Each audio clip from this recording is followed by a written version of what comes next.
அந்த பேசுறதா தான் சொன்னாரு கருணாநிதி தீய சக்தி, தீய கட்சி, நாங்க தூய்மையான கட்சினார். என்ன தூய்மையான கட்சி? நீ எப்படி தூய்மையான கட்சி ஆக முடியும்? நீ எப்ப தூய்மையான கட்சின்னு சொன்னா நீ உன்ன ஆட்சிக்கு வரல, உன்னுடைய நடவடிக்கை என்னன்னு தெரியாது.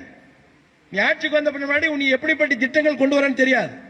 அந்த திட்டம் கொண்டு வந்த பின்னாடி எவ்வளவு ஒழுக்கமா அந்த திட்டத்தை நிறைவேற்றன்னு சொல்ல முடியாது. ரெண்டாவது, உன்னுடைய கட்சியிலேயே நீ ஆரம்பிக்கும் போது உன்னுடைய ரசிகரோடு ஆரம்பிச்ச. அந்த ரசிகரோடு ஆரம்பிச்சா ஒரு தனித்தன்மை உள்ள கட்சின்னு சொல்லலாம். இன்னைக்கு பல்வேறு கட்சியிலிருந்து உன்னோட வந்திருக்காங்க. அப்படி வந்தவங்க யார் தெரியுமா?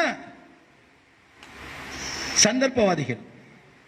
எங்க இடம் கிடைக்கும், எங்க வாய்ப்பு கிடைக்கும், எங்க வசதியான தலைமை பொறுப்பு கிடைக்கும், அங்க கிடைச்சா எங்க அடுத்த தேர்தல் நாம ஒரு பதவிக்கு வரலாம் அப்படின்னு நினைக்கிறவங்க தான் உன்னோட சேர்ந்திருக்காங்க. உங்க கொள்கை பரப்பச்செல்லாம் யாரு? லாட்டரி டிக்கெட் விற்கிறவன், இந்தியா முழுசும் லாட்டரி டிக்கெட் விற்கிறவன். அவர் ஏற்கனவே ஒரு கட்சிக்கு போனார், திமுக வந்தார், அங்கிருந்து வெளியேறி விடுதலை சிறுத்தை கட்சிக்கு வந்தார். அங்க விடுதலை சிறுத்தை தலைவர் திரு தொல்மாவன் அவர்கள் பெரிய பதவியை கொடுத்தார், அங்க சண்டை விட்டார், அங்கிருந்து வெளியே வந்தார். வெளியே வந்து இன்னும் பல கட்சிகள்லாம் போறதுக்கு பார்த்தார், நம்ம கட்சிக்கே வர்றது கூட பார்த்தார். நம்ம கட்சியில எல்லாம் வந்தவரை உயர்ந்த இடத்துக்கெல்லாம் வந்துட முடியாது. ஏன்னா அது உழைக்கிறவனுக்கு கட்சி. உழைக்கிற கட்சினாலதான் இன்னைக்கு ஒண்ணுமே இல்லாத கிராமப்புறத்தில் இருந்த ஒரு சாதாரண எடப்பாடி பழனிசாமி இந்த கட்சிக்கு போச்சு ஆயிருக்கிறான்னா உழைச்சி உழைச்சி உழைச்சி தலைவருடைய நல்ல பேர் வாங்கி அவருடைய உயர்வாலும் அவருடைய எண்ணத்தாலும் தொண்டனுடைய சந்தோஷத்தாலும் இந்த இடத்துக்கு வந்திருக்கிறோம். இங்க யாரெல்லாம் இருக்குன்னா யாருமே திடீர்னு வந்த ஆளும் கிடையாது, உழைச்சு வந்தாலும். அவர்கிட்ட இருக்கிற ஆளுங்க என்ன சந்தர்ப்பவாதிகள், ஏதோ ஒரு வகையில் ஒரு பதவிக்கு வரும். அது மாதிரிதான் நம்ம கட்சியிலிருந்து ஒரு ஆள் போயிருக்கான். நம்ம கட்சியிலிருந்து ஒரு ஆள் போயிருக்கார், திரு செங்கோட்டையன். இந்த செங்கோட்டையன் யாருக்கு தெரியும்? 50 ஆண்டு காலம் 53 ஆண்டு காலம் இந்த கட்சியில் இருக்கிற எல்லா பதவியும் சுகத்தை அனுப்பிச்சிருக்க, எல்லா பதவியும் சுகத்தை அனுப்பிச்சிருக்கிற. எத்தனை முறை அமைச்சரான? அந்த அமைச்சராகிறதுக்கு யார் காரணம்? இந்த கட்சி காரணம். அந்த பதவி கிடைக்கிறதுக்கு யார் காரணம்? இந்த கட்சி காரணம். இன்னைக்கு பொருளாதாரத்தில் மிகப்பெரிய உயர்ந்த இடத்துல இருக்கிற பல கல்லூரிகளை வச்சிருக்கிற, பல நூற்றுக்கணக்கான ஏக்கர் நிலங்களை வச்சிருக்கிற, அதுக்கு யார் காரணம்? இந்த கட்சி காரணம்.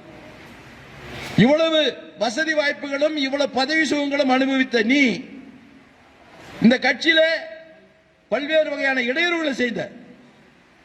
இடையூறுகளை செய்தனால பொதுச்செயலாளர் கூப்பிட்டு அவருக்கு அறிவுரை சொன்னார், கேட்கல. பொது இடத்துல போய் கட்சியினுடைய தலைமையை வந்து கெடு வச்சா யார் வைப்பா? ஒரு கட்சி தலைமைக்கு வந்து நீ கெடு வைக்கலாமா? அந்த கட்சி ஒரு கட்டுக்கோப்பா இருக்குமா? அந்த கட்சி தானா எங்க உடைஞ்சிடல, வேற வழி இல்லை. கட்சியில இருந்து எடுத்தோம் 55 ஆண்டு காலம் 50 ஆண்டு காலம் அனுபவிச்சு நீ அங்க போயிட்டு புரட்சி தலைவர் எம்ஜிஆருக்கு அடுத்து புரட்சி தளபதி விஜய் சொல்ற வெக்கமா இல்ல? இப்படிப்பட்ட கலவையான மக்கள் தான் அந்த கட்சியில் இருக்கிறாங்க.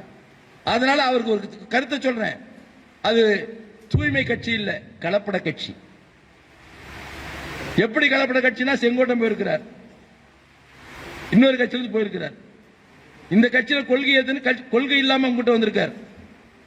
ஆதவர்ஜினா பல கட்சியிலிருந்து வந்தவர், அங்க போயிருக்கார். இன்னொரு பிஜேபி இருந்து வந்தாரு, நம்ம கிட்ட வந்தாரு, அப்புறம் இங்க வந்திருக்காரு, அவர் உங்ககிட்ட வந்திருக்காரு. இப்படி எங்க வாய்ப்பு கிடைக்குது என்று சுத்துகின்ற ஒரு கூட்டம் உன்னிடத்தில் வந்திருக்கிறது.